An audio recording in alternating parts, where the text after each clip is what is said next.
Welcome back, everybody, to Live, Laugh, Lore, the podcast where we dive deep into the eerie and the unknown. I am Emily. I'm Caroline. You do the intro so good. When I do it, I'm like, that sums up our personalities pretty well, though. I think it's very fun. I know. You know, in our trailer, I say, let's get spooky, and I have a list. Have you noticed?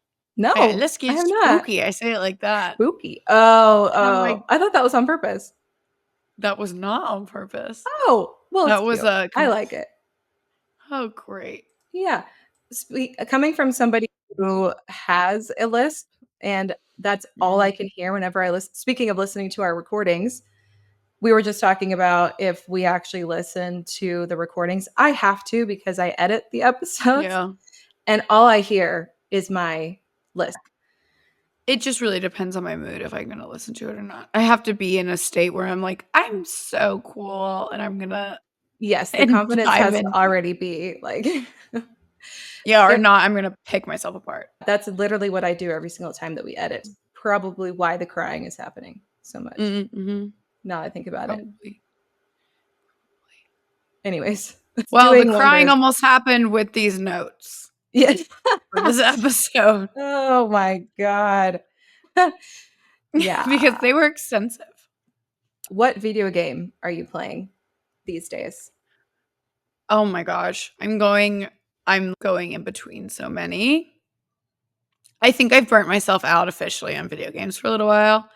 But it's been Animal Crossing, Stray, and Hogwarts Legacy. I've been replaying all three.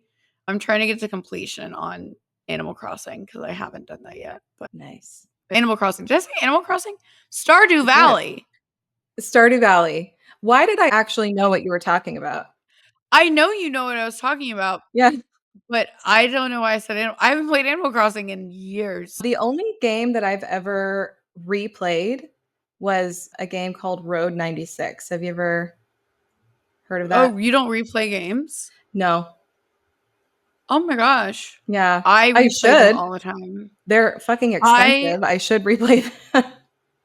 I rotate them out. I'll do Far Cry, and then I'll do Assassin's Creed, and then usually Hogwarts Legacy. Those are my favorite games. And I usually rotate those out. Yeah. I feel like you really like the RPG, I love those open world games that are not necessarily heavy combat, but there's combat involved. Yeah, I would say Assassin's Creed. Yeah. It's pretty good combat, and so does Far Cry. Yeah. Whereas I like the cozy games and I don't love the combat, even though my favorite video game is The Walking Dead, which is definitely a lot of combat, but I just love that game so much. I also love the cozy game. Like, I would say Stray is probably my favorite game. Stray is not a cozy game. It is stressful. It makes me sweat. It makes my palms sweat. I'm replaying it now and I'm like, this is the most beautifully done gorgeous. Game. Mm-hmm. Love that game. It's beautiful. Just art, pure art. What game are you playing right now? I'm playing The Cult of the Lamb, which is very interesting. It's like a very cutesy little cartoon game, but you're a cult leader and you brainwash your followers with mushrooms. You sacrifice them. You can marry all of them if you want and make them all jealous and fight over each other. It's very fun. I like to be the leader, so it's very fun. I've spent way too long playing it already. Yeah. You can really waste a whole day playing that game. To the point where like I go past the point of feeling good and great and like, oh, this is wonderful. And very quickly it takes a turn into I'm a disgusting garbage person and I haven't moved from this one spot in 5 hours. I get to the point where I'm sitting there and my brain goes, what are you doing? Yes. I'm an adult woman with actual responsibilities and human friends. Why am I with hobbies and a job and a personality? But then I'm like, I'm going to order all my food and I'm just going to sit here. And then I'm like, what? Why am I sad? Why am I sad? Because you just did that for 2 days. But it makes me so happy for that brief period in the beginning. So, For a little while. I also love checklists. So when I play a video game, I find the checklist on Reddit, the completion Mhm. checklist, and I go through once I finish all the quests. Like with Yes. Hogwarts, I went through, clicked off all the Merlin trials, Mhm. all the collection chests. I nerded up real good. That was something I really liked about the Harry Potter game. The It was like a quests were checklist. very well organized and, like, you Mhm. could literally just check them off like a list. It Yes. was very satisfying. Mm. This game, Cult of the Lamb, is the same way, and it literally has a checkbox next to them. It's so satisfying. I love it. I've been a video game person as long as I can remember. Same. Ever since I was little, my parents would just be Yes. like, "Go do something," and I'm like, "I love Oh, this so much." have you come across on TikTok the nostalgia games? Like the video games from our childhood? Yes. Yes. Which ones did you play? Well, Did I you play obviously what? I don't know, go. I got too excited. Okay. Well, I obviously played the Barbie makeover game, and Yes. when I saw that, it made me emotional, and I don't really know why. Um, there was this one Aladdin game that was technically a math game.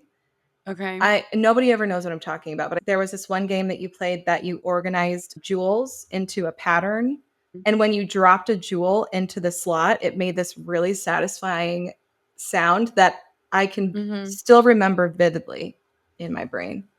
And I it don't think I just played that. it like scratches an itch for me. And then I played the tycoon games, like the Zoo Roller Coaster Tycoon, Tycoon, Zoo Roller Coaster Tycoon. Tycoon. Did Yeah, you ever play Putt Putt?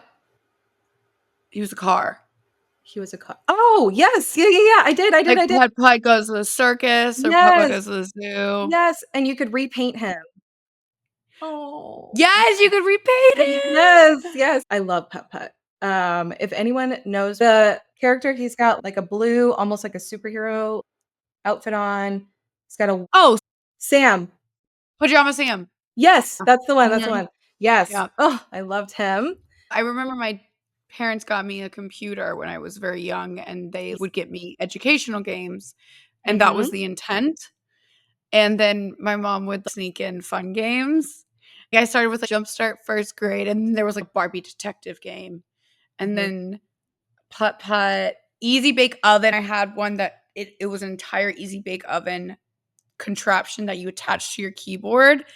I mean, it wasn't an actual oven, but it had like a rolling pin, and That's it was so cool. cute. Did you ever play Mhm. Carmen Sandiego? No, I feel like that was mature, right? I played that in, I guess, late elementary school, maybe even middle school. Yeah.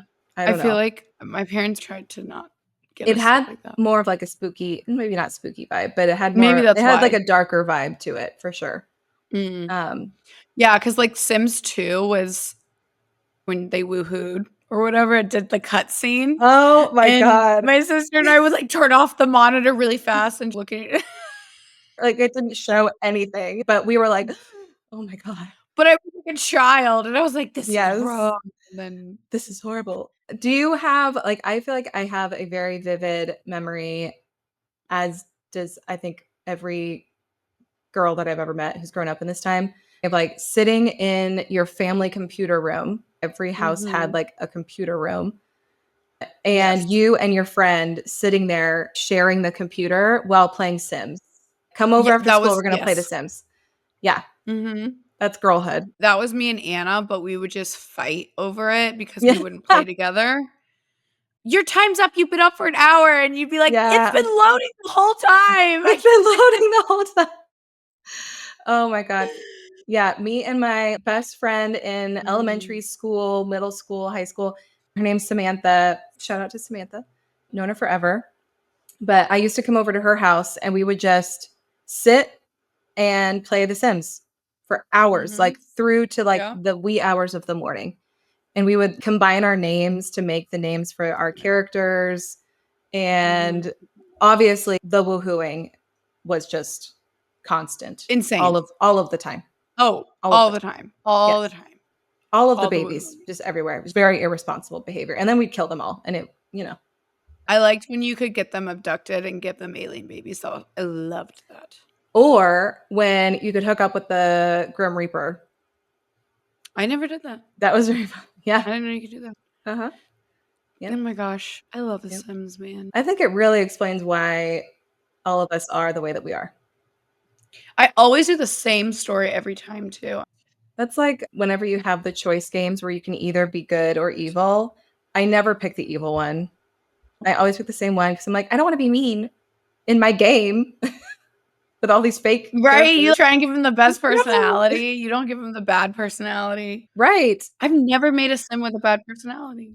Yeah. Even my little cult game right now, I have a very nice cult leader compared to what I could be. I'm keeping the sacrifices to a minimum. I could be doing a lot more sacrifices, and I'm not. So they should be very thankful. Sometimes I play these games and I'm like, God, this is so violent. Like with Far Cry, I'm like, oh my God, this is horrible. But I don't care. Shoot the zombies. It's a zombie. You're putting them out of their misery. All right. So speaking of computer games. Yes, that's actually a great intro. It's a great transition. Yes. Our topic today has a lot to do with our childhood and the internet, the interwebs. The interwebs. And the power of the interwebs on our very, naive little brains. Our topic today is Slender Man. Ooh. Which I am literally so afraid of. One time my mom and I were talking about the Slender Man and she was like telling me all about it. I can't remember the exact conversation, but then she had to like go run an errand. And she walked into my room and threw a hammer on my bed and was like, here, this is to protect you from the Slender Man. I was like, what? Oh my God, that's amazing. I was like 18, but I was like, no, don't leave me. Oh my God. And now I'm afraid to be left alone. Okay, I'm not doing well. Okay. Scare me. So it's only going to get worse from here, guys. It's going to be great. So the plan for today is I will be talking about the origins of Slender Man, where he came from. The lore, if you will. Yes, exactly. Where he came from, and also some spooky stories. Specifically, just really one spooky story that did make me scared at work when I was reading it. Is he gonna come for me in the night? Maybe. All right, I'm settled. Tell me about it. Perfect. Okay, so we're going to unravel the legend of a figure that has haunted the darkest corners of the internet and has become a part of modern folklore. A creature who seems to exist somewhere between the realms of urban legend and the unsettling virtual world we navigate every day. You know him. You fear him. Slender Man. Dun, dun, dun. Yes, exactly. Our story starts in 2009. This is a tale that was born online in the digital landscape of an obscure internet forum. The creator of Slender Man, an artist named Eric Knudsen, who went by the online pseudonym Victor Surge, posted a pair of eerie photos on Something Awful, which is a forum known for its dark humor, kind of like creepypasta. Yeah. In these images that he posted, we see an unnaturally tall, dark figure standing behind children, unnoticed by them. The caption claimed that these images were discovered in a small town's library in Sterling City, adding a chilling layer of realism to the supernatural entity. And just like that, the Slender Man was born. Also, those pictures are very creepy, and we will put them in our Instagram post. Yeah. All right, so the Slender Man isn't your typical monster. Standing at anywhere between 6 to 15 feet tall, he's a gaunt. That's too tall. It's too tall. That's too tall. He's actually kind of your type. Very tall, very skinny. I know. Looks unwell, generally. Yeah. But very well dressed. Yeah. He's a gaunt humanoid figure with a featureless white face and a sleek black suit. What makes him even more terrifying are the details that have evolved over time. As the Slender Man mythos grew, it was revealed that he wasn't just a tall man. His body was unnaturally slender, almost liquid like, and he was capable of shifting his form and his height to blend into his surroundings, which is why there's a range for his height. He can stretch his arms into long tree like appendages and even produce tendrils, almost like tentacles, from his back, which he, Ew. yeah, which he uses to trap and stalk his victims. Ew, I hate that. Yeah. I don't want to keep And going. buckle up. And despite his sleek appearance, there's something profoundly unsettling about him. His body is entirely devoid of any recognizable features. He has no eyes, no mouth, no nose, leaving his tall, thin silhouette as the only indicator of his presence. So, what does the Slender Man do? It depends on the victim, is kind of what I found. Oh. Yeah. He tailors it. Most commonly, Slender Man targets children. So you're in the clear for the most Thank part God. there. Yes.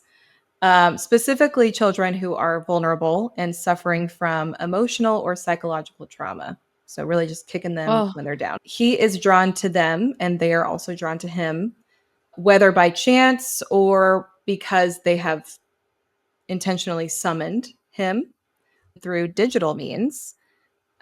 He can be summoned through the internet because that's where he was born. Oh. His influence can creep into your life. You can also unknowingly summon him. And the internet? Through a computer, your phone, maybe a podcast. Oh no. That's what we're doing. Oh no. And once he's latched on, you will never be free. Okay. So, what you can expect after this podcast.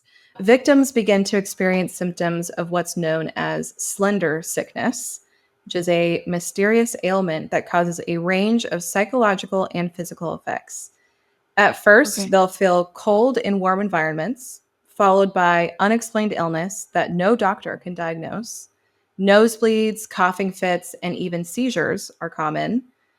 And the longer you're exposed to Slender Man, the worse that it gets. Oh. Next, paranoia sets in.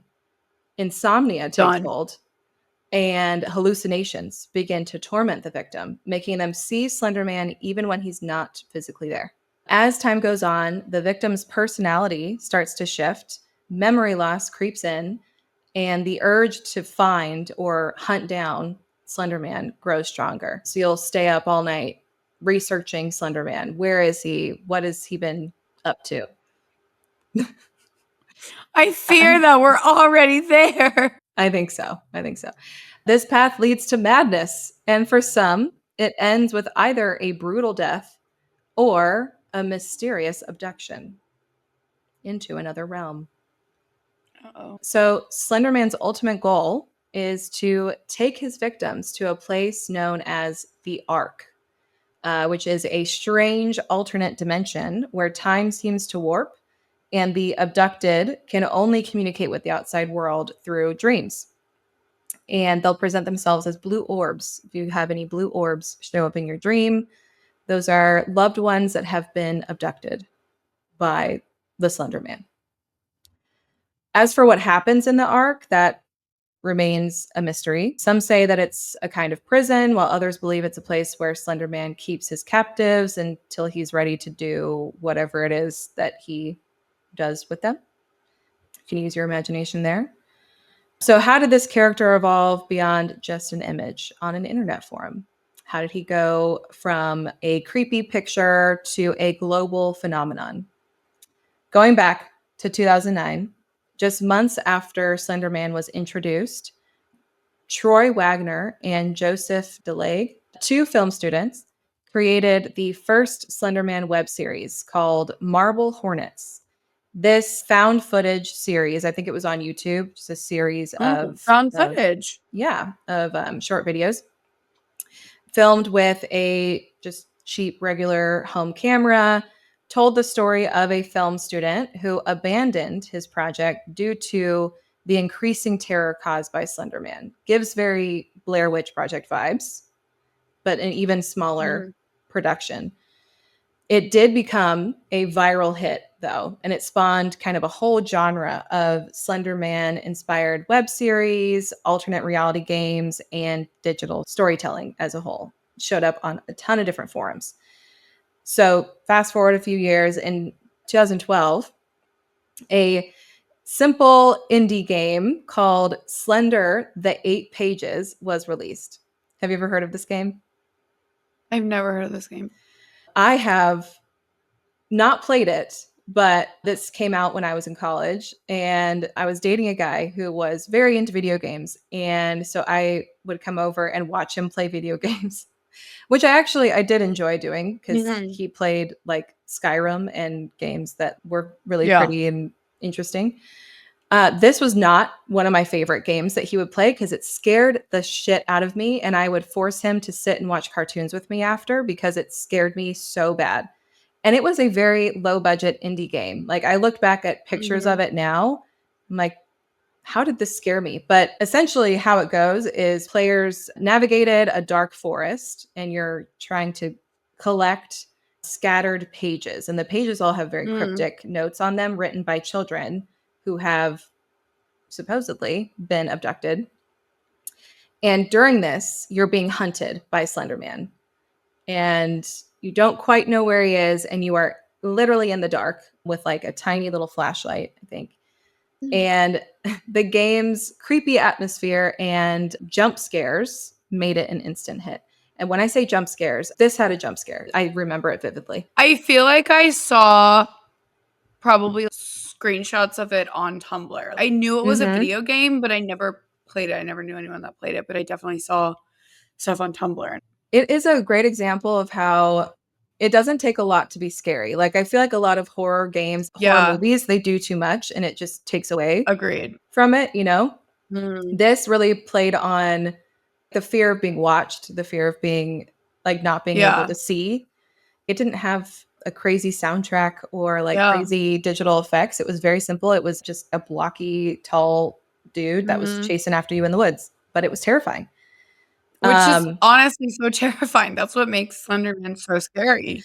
It's very immersive too. Like, feels like you're there. Even when I wasn't the one playing it, I felt like I was in the woods. Yeah. And I wanted to not be in the woods anymore. Right. But anyways. I never want to be in the woods. No. Honestly. Like, almost never. Yeah. He loves the woods. Don't be in the woods at night. I don't like it. Don't like it. Scared. For many reasons. So you probably did see something on Tumblr because the game became a hit not only because of the fact that it was really scary, but also, do you remember PewDiePie? Yes, I do. Yeah. So he was a YouTube creator and he made a lot of reaction videos to video games back in the day. I forgot about PewDiePie. But he made a reaction video of him playing this game, and that really set it off even further. Yeah. And so people kind of started doing the same thing where they would record their own reaction videos. We should do it. I don't know if I could handle it, honestly. It scared me. It really scared me. I definitely don't think I could. Yeah. I don't. Like, I was borderline an adult when I was watching this, and I did not like it. But I would still sit there and watch him play it every time. Like, I was a glutton for punishment. But I don't know. It was very entertaining. I saw a quote somewhere during this time when people were all making their own reaction videos. It was like a little community, and it felt very much like you were watching a scary movie with your friends. Like, it's more fun to be scared together kind of thing. So it really did, I think, become kind of a cult classic. That and the Marble Hornets series. All right. So, but here's where things get really interesting. Okay. There are some, actually many, who believe Slender Man is more than just a modern myth. Some Slender Man believers argue that Knudsen wasn't just fabricating a new creature, but tapping into an age-old terror that existed in various cultures across centuries. For example, the Fear Dubh from Scottish folklore, which translates to the dark man, is said to haunt forests and frighten children into staying inside at night. In episode 1, one of the gods was Kromdub. There you go. There you go. Yep. We're tying it all together. And then in Germany, there's Der Grossmann. I'm certain that I'm saying that wrong, which translates to the tall man. And he was a creature who abducted children who wandered too far into the Black Forest. Don't look back as you brave the Black Forest. That is from Busch Gardens on the Verbolten ride. There you go. In case anyone was wondering, that is the voice. Beautifully done. It reminded me of when we were talking in our Halloween episode about all of these creatures that abduct children. Why do they all abduct children? And you said, which I think you're right on the money, that it was the parents trying to scare their kids into not being outside at night and just keeping them corralled. That seems to be a universal theme. It's better than tying them to the table. Sure. Yeah. Like my mom did. Only on the sailboat, though. I can't tell if you're joking, honestly. I'm not. We wore harnesses and we were attached to the table on the boat. You know what?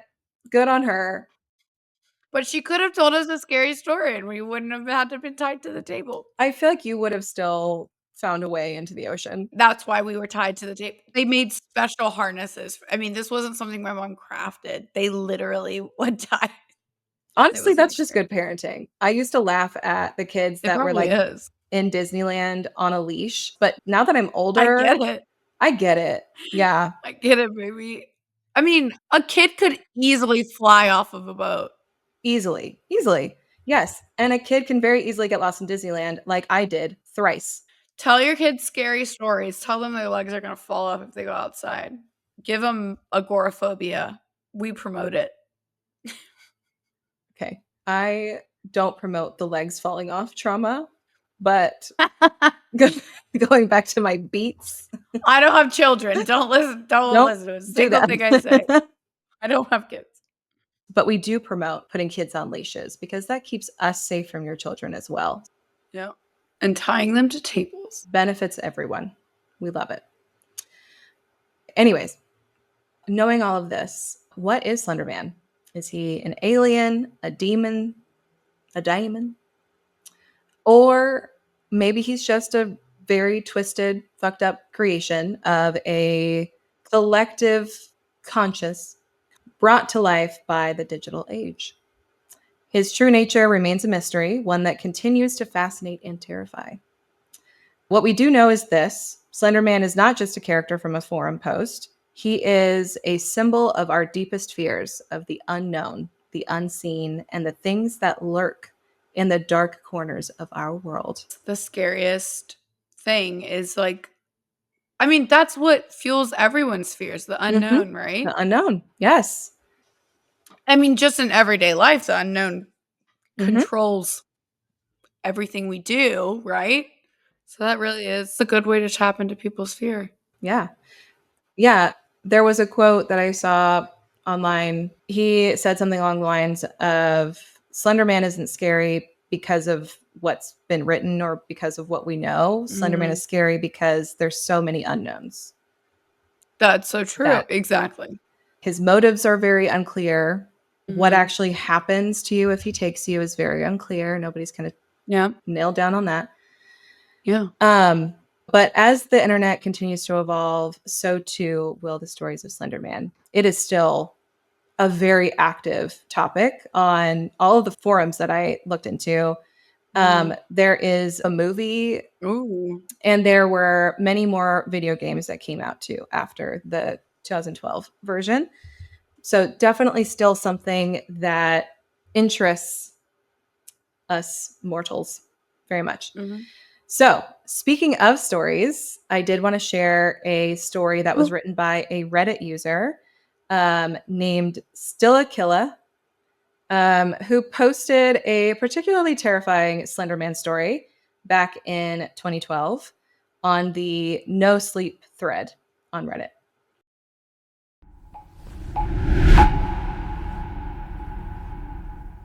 Two days ago was another late night at my job as an internet sales coordinator for a large car dealership.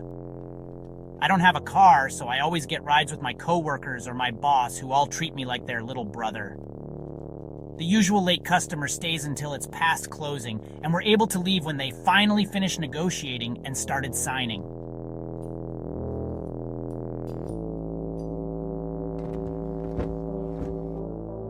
My boss always takes the same route home, driving by my old elementary school that is off of the main road on an underlit side street. The school has been abandoned for some time, and there's overgrown grass and vines crawling up the face of the school. It's a small building, maybe the length of a football field and 2 stories high. Emulates the size of our small town well. To the right of the building is a parking area. It leads around to the back, and the space was mainly used for play during recess. Recently, as a few days ago, there has been some sort of construction work on the area behind the school. This past Monday, when we drove by as my boss goes down the street past the school as usual, I catch a glimpse of a large hill of dug-up dirt and some orange construction flags about 50 feet away from the road we were on. Under an eerie, orange-tinted streetlight that was behind the school, I saw on top of this dirt was some sort of malnourished-looking figure wearing a long-sleeved shirt and black pants that were rolled up. Immediately, I rationalized that it was a scarecrow because it stood completely frozen. 2 wooden pegs stood where the legs would be, and the arms were held partially outward but dead still. It was facing toward me, and where the head would be, I could see a blank, lighter-colored space. I thought it was quite odd that there would be a scarecrow on top of a pile of dirt behind an abandoned school, and I couldn't wrap my head around why. "Did you see that?" I said to my boss. Paying attention to the road, he did not. I reached my house a few streets down and got ready to leave for the gym with the thought of the scarecrow figure still running in my head. I borrow my sister's car, and I decide that before I head to the gym, I would drive by to make sure whatever it was would still be standing there. I took out my phone as I left my house and started recording a video. I get back to the school with the camera still rolling, and I see that whatever the figure was had disappeared. I sped off, slightly freaked out, and figured I was probably just seeing things. I get back home from the gym and I watch the video I had recorded. But right as I'm about to see the pile of dirt and the scarecrow, the video cuts off randomly. The screen goes black and my phone spazzes for a second. This was really strange because I specifically remembered it recording as I drove by because I was staring directly at the phone to point it. I drove home, barely slept, and have been thinking about it since 2 days ago. Yesterday, I was able to use my sister's car during the day as she had carpooled with her husband. I was able to leave work as soon as the clock struck 9 because I wasn't relying on my boss to take me home. A block away from home, I thought that I would try and take a video again of the school. Behind the school, the dirt mound was significantly smaller than it was the first time. There was one person walking alone in almost complete darkness behind the school. The only light source again was the orange-tinted streetlight partially covered by a tree. Still recording, I stopped the car in front of the school and examined the man closer, not before locking my doors and rolling the windows up. He was a larger man, hunched over more than 90 degrees but not looking downward. His skin was extremely pale, and even in the orange light I could see the whiteness of his skin tone. The man was walking aimlessly and looking as if he was having some sort of mental breakdown. He was waving something around and hitting things, and I realized he was blind and he was waving around a walking stick. I figured I should help out considering he looked lost and confused, so I turned into the school's parking lot with my high beams pointed directly at the man. He paused for a second, looked up toward my car, and stopped hunching over. Standing straight all of a sudden, he was over 6 feet tall. He stood like a deer in headlights, and the light seemed to almost reflect off of his face, so I wasn't able to see details. Suddenly, he started sprinting full speed toward my car. I threw it in reverse as quickly as possible, turned back onto the road, stomped the pedal through the floor, and didn't dare look in my mirrors until I got home. At some point, I had thrown my phone that was recording the video onto the passenger seat and hadn't realized until I got home. I hit play on the video, and at the exact same spot that it had before in the previous video, it cuts to black and goes completely silent. I leave again for work in a few hours. And I'm going to drive by the school again.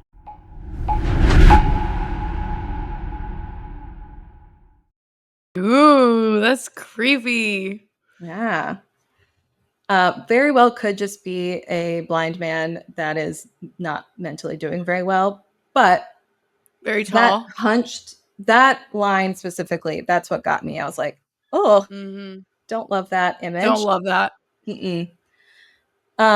So if you're feeling a little bit uneasy now after hearing that story, don't worry. It's probably just the slender sickness creeping in. It's too late already. There's no cure. If you've listened this far, he's already got you, probably. So might as well just lean in. That's my advice. But that is my story, the beginnings of Slender Man. Slender Man. It was very creepy, and I don't like it, and I don't like it. And I don't like it. That's all I gotta say about that. Profound. Yes. Okay. Well, that leads us to the next part, which is the true crime story, the Slender Man Stabbings. Now, we are not a true crime podcast, and I don't think that we ever will be one because this is hard. I have to give a lot of props to true crime podcasters because this is not like the research that we did for the past topics have been, a little bit easier because you don't have to fact check everything and have to make sure it all makes sense. It's a spooky little story. It's a spooky story. This is like dates are important, background on other people are important. Like, there's a lot that goes into that. So major props because, wow, you guys do a lot of work. A lot. Well, I'm excited to hear about this. Yeah. Very excited. I know a little bit about it, but I don't know all of the details. I also feel like after looking into the background of Slender Man, I'm starting to see, like, especially the summoning stuff. I was like, oh, okay, this is making a lot more sense as to how this happened. Yeah. Yeah, it definitely does. So, like, learning about that, it ties into what this story is about. And I understand why it kind of turned out the way it did and why these girls thought the way that they did. So, the story takes place in Waukesha, Wisconsin, which is a suburb of Milwaukee. The town is described as a politically conservative town. It's a fairly bleak place to live. The downtown area is desolate with train tracks, a couple bars, and unless a kid is into sports, there's really not a lot for them to do. Peyton Leutner went by Bella pretty much her whole life, so I'll be referring to her as Bella. And her friend Morgan Geezer had been best friends since 4th grade. They loved cats. They loved playing dress up. Morgan was obsessed with Harry Potter. And there was an account from one time when they pretended in the cafeteria that they were being chased by Voldemort. They would talk on the phone every night. They were very, very close friends, close for a very long time. So there was another girl named Anissa who is a newer friend. She met Morgan at the bus stop after school. Anissa kind of gravitated towards Morgan because Morgan was seen as pretty odd, but she would get bullied pretty frequently, and Anissa felt like she had to stand up for her. The three of them became friends, but Anissa and Bella really only had Morgan in common. They weren't close otherwise, and they both considered Morgan to be their best friends. Anissa was an outsider at school, and Morgan was someone who loved to daydream, and she made up a lot of fantasies in her head. Bella was the most social of the three, but they were not seen as popular girls. They attended Horning Middle School, where one of the mothers described them as misfits, not girly girls, and a little bit immature. They weren't interested in boys, bands, or they didn't want to try out for any of the school sports or activities. Anissa and Morgan both seemed to have some obsessions with imaginary creatures, and their friendship was really built on this obsession. Did they make a podcast? They did not. About imaginary creatures. They stabbed a girl instead, actually. So, Ooh, yeah. Different road, different path.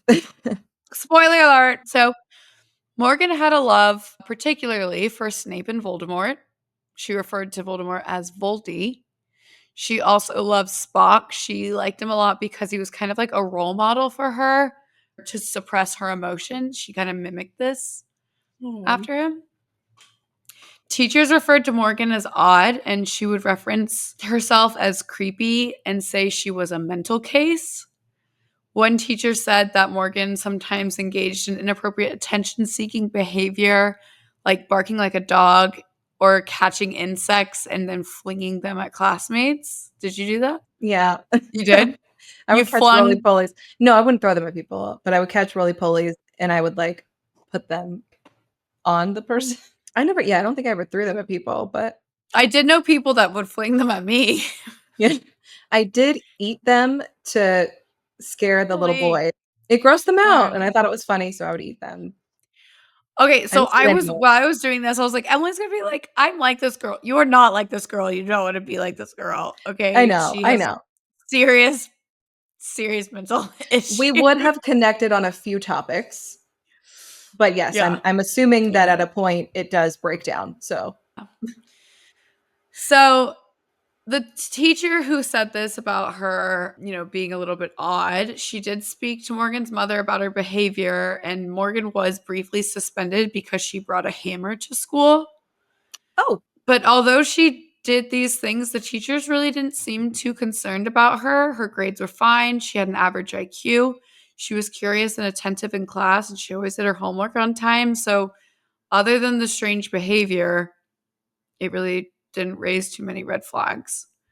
Her parents seemed to have a little bit of a nefarious background. Her mother was unemployed, and her father received government assistance for mental illness and was apparently hospitalized as a teenager for a schizophrenic break.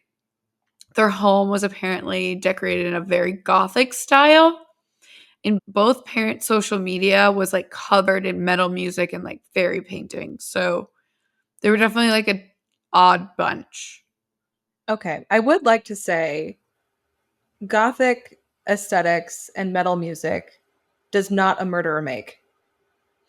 No, agreed. Yeah. But I think they were into much darker things because Mm. her father's email username was I love evil, and then his Instagram handle was deadboy420. So I think Oh. they were into pretty dark stuff, and that probably was very present in their home, Mm. which Yeah, obviously would have impact on a child.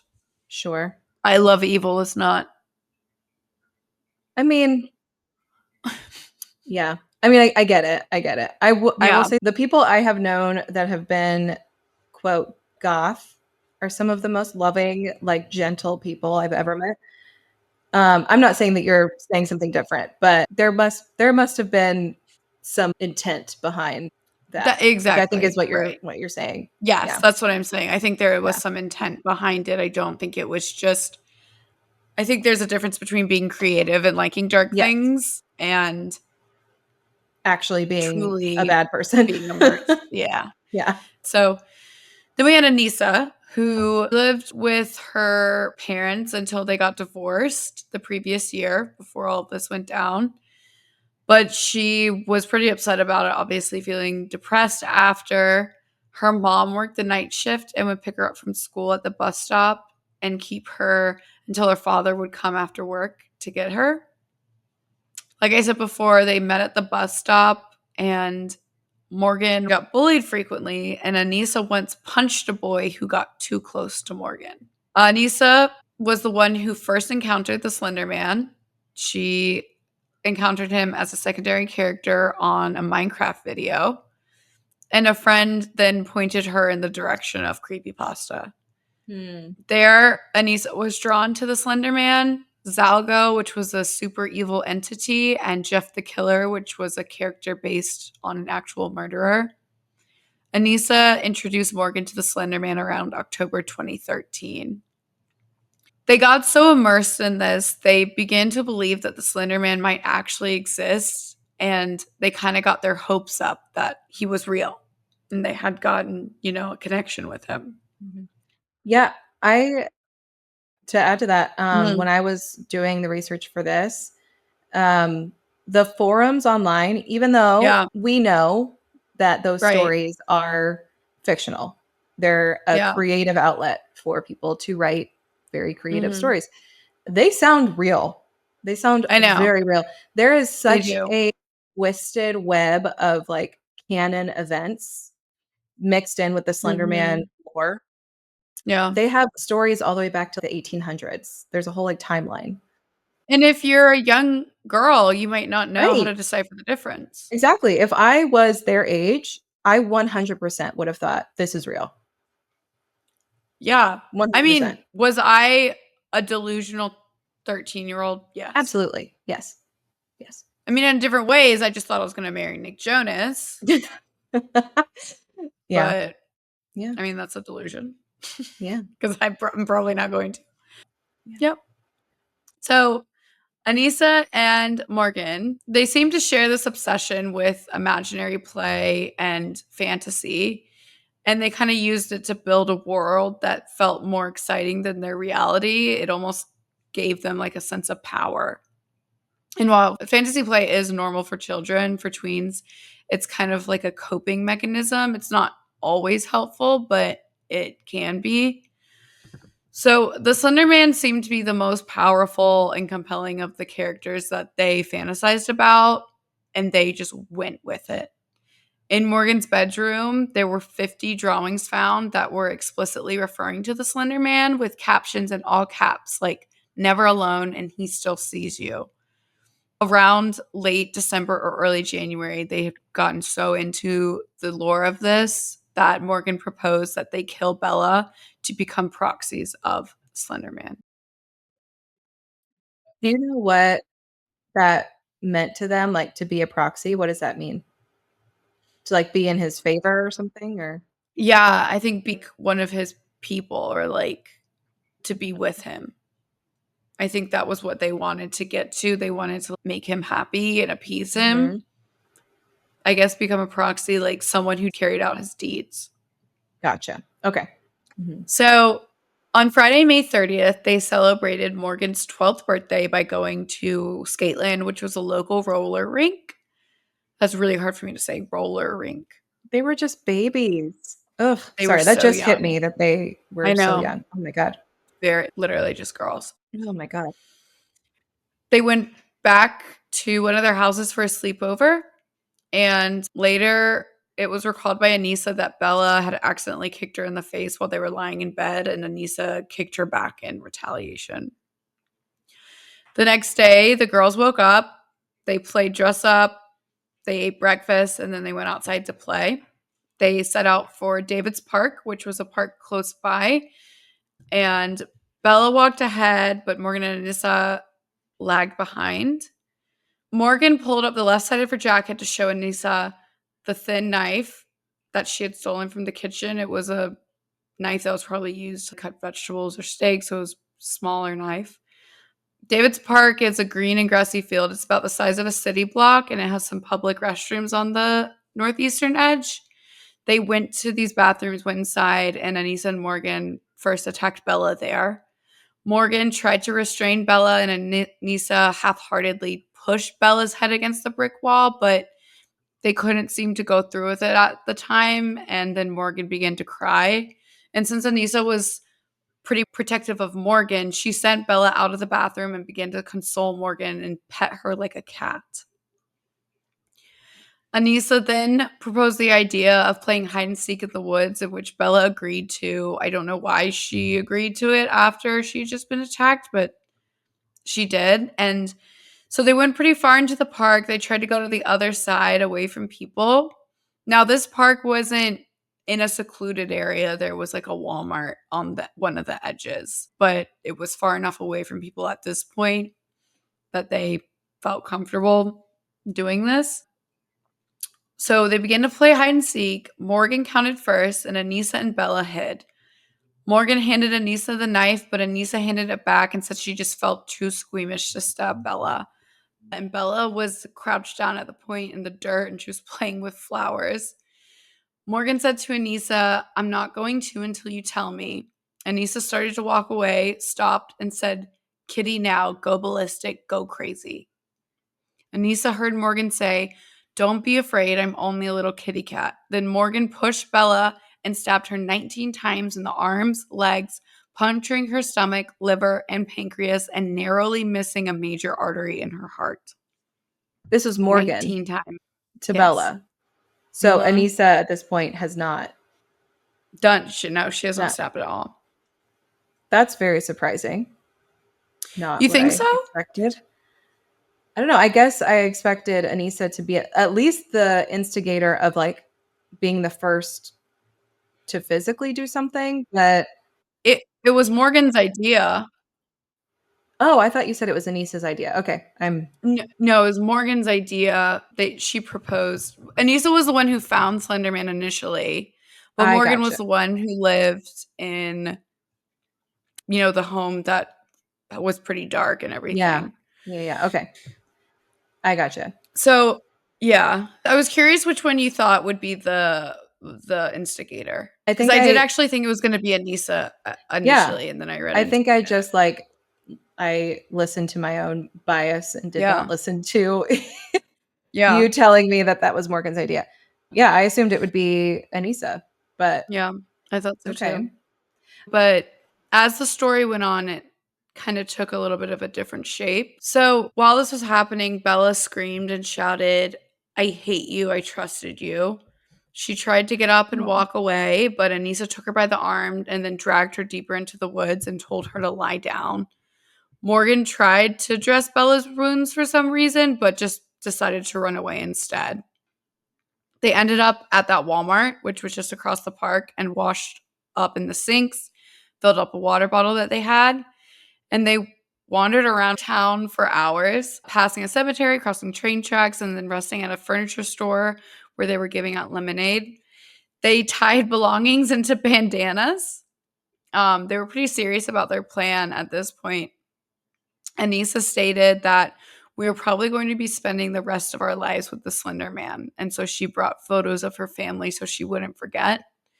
Anissa also left 2 messages on the phone days before the attack, one giving her possessions away like in a will, and the other one as a goodbye stating, "This is my final wish to those who care.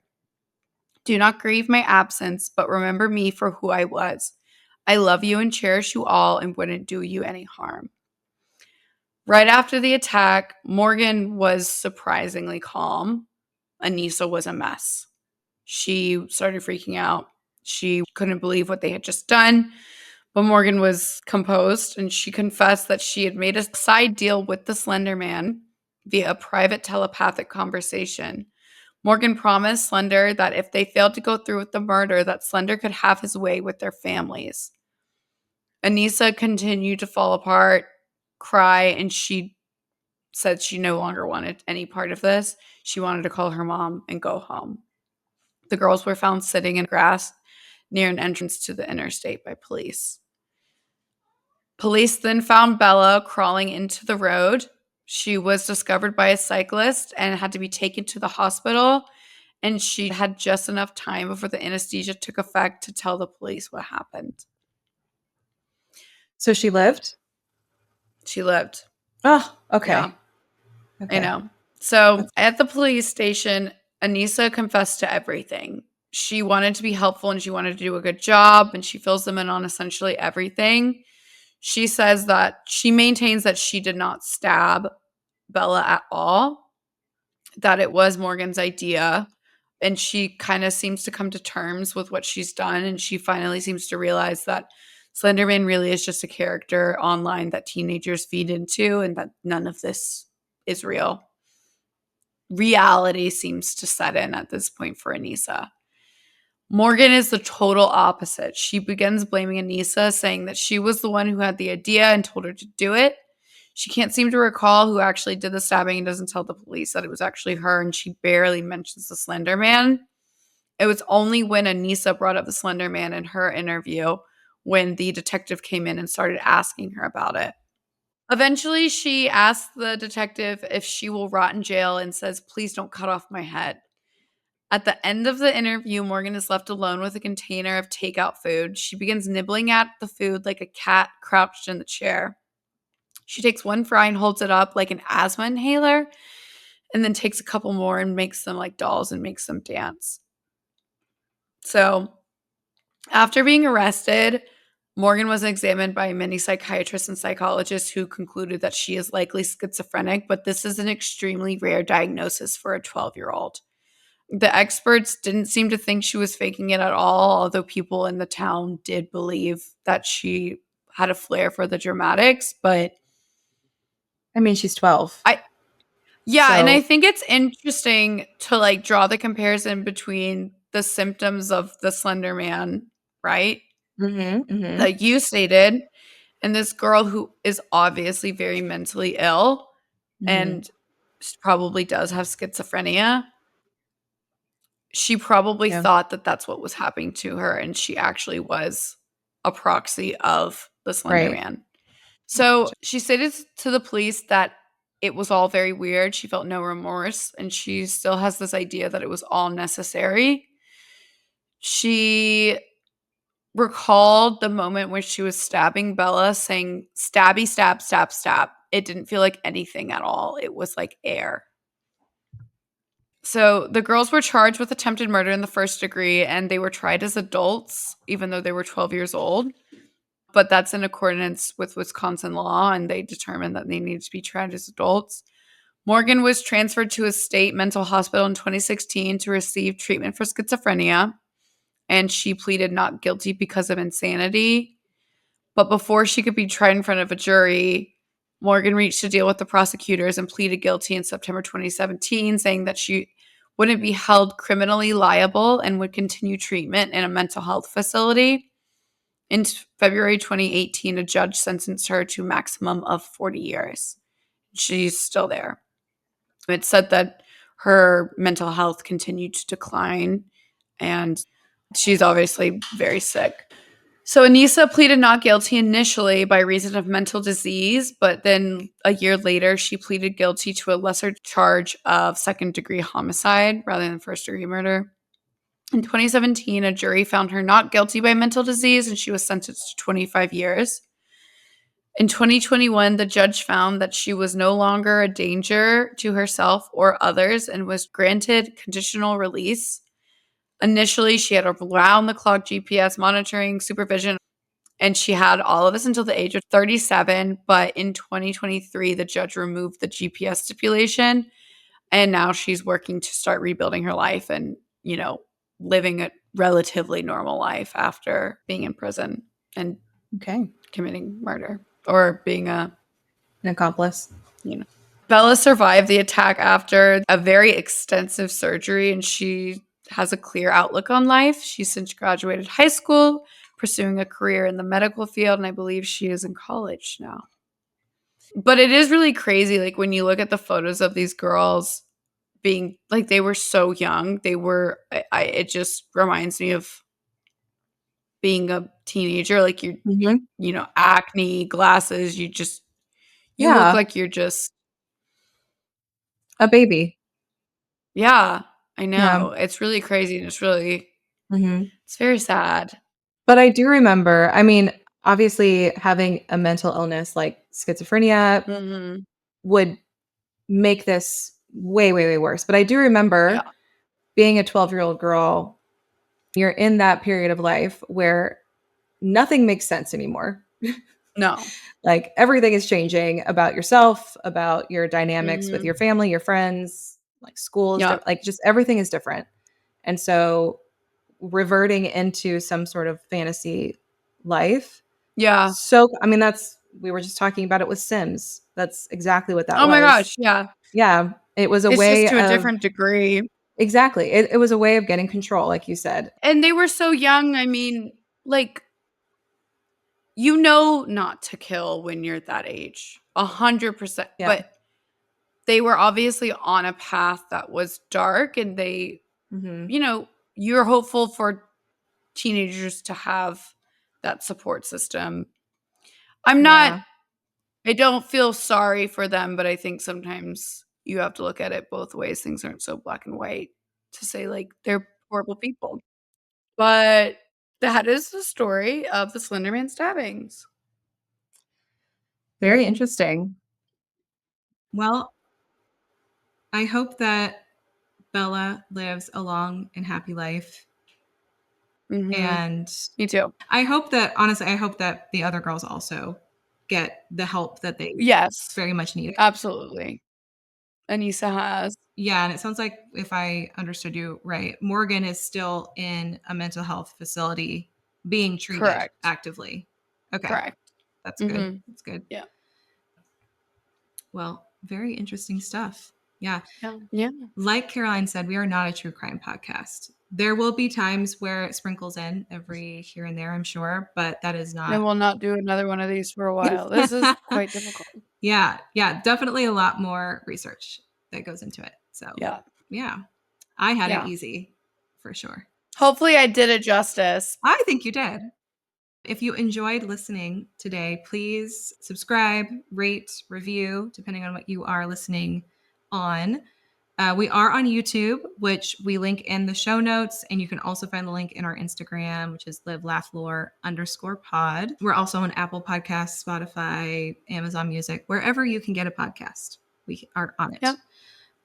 We are there. We are there. Please rate us and review us. It helps us out a lot, and we'd love to see it. It makes us feel really, really good. So please do that.